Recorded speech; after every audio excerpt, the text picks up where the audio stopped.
Another aspect of being able to do astral projection will be in your ability to take your mind and travel in different locations. And so what you'll do is you'll get yourself comfortable in a chair, quietly lying down or sitting down, and just being able to know that your body is supported by wherever you're at. So your body is supported so you can become limp and relaxed, and close your eyes. Now for some of you, you're very used to being mindful or in meditation or in hypnotherapy or hypnagogic kind of state.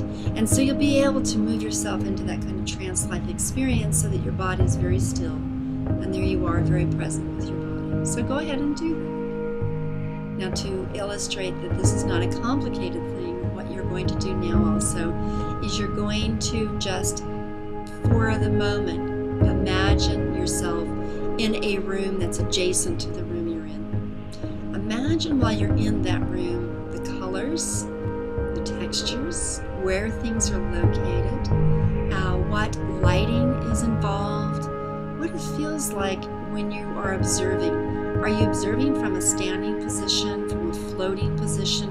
Are you observing by way of memory when you're in the movement around that location? It doesn't really matter, just as long as you're kind of aware, well, how am I observing? What was my self-consciousness in the process of observing this room? So you want to take a little bit of stock.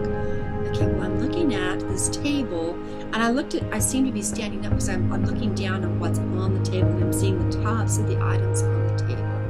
Or I seem to be kind of in a floating awareness because I seem to be fluidly moving up and down, in and out of cupboards. Or perhaps, well, gee, I'm actually on the ground and I seem to be sitting because I'm looking at the ground, I'm looking up at what's going on around me. So in other words, you're creating not only the details of the environment around, but also a self-consciousness for what it's like while you, as the observer of this environment, what sort of state or condition of mind or mindfulness or self-reflection you are in that spot. Now what that does is it grants you not only the experience of transporting your mind to another location, but also you recognizing that you are now also present in that location by way of some point of view that's relative to you. And when we're astral projecting, it's not so very different for us to be thinking about what's going on in another location where we're not actually there in our physical form. But now to think of yourself as actually being there in some sort of self-consciousness, which is not a physical form, but it can still be a self-consciousness that identifies yourself with the physical form that you're most keenly connected to now in this life. And in being able to do that, you'll begin to recognize when you actually astral project to realize, I am present here in a self-conscious way in this context that's different than me being in the context of my physical body, which is back on the bed, the couch, the chair, where on my body, my physical body is relaxing and my physical body is experiencing what it's experiencing. So this is once again a step of being able to be present with your physical body, relax, take your mind, your imagination, move it out, be present in that, be aware of all the details, detail it as much as you possibly can, and then once you feel like you've kind of detailed yourself and planted your mind there, your perception there, your memory there, now be aware of your self-conscious presence while you're in the process of looking at it.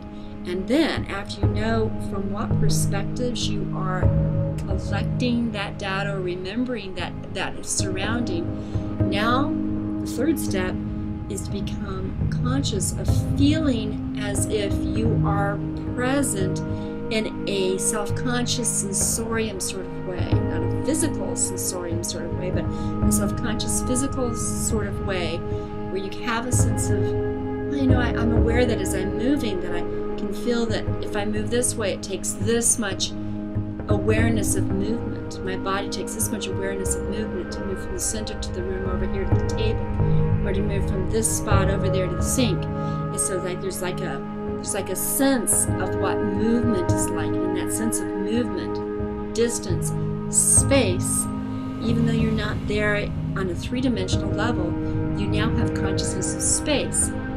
What's interesting about a lot of the astral projections is that it's a space consciousness, not necessarily a time consciousness, although you can actually be time conscious as well depending on where you go travel.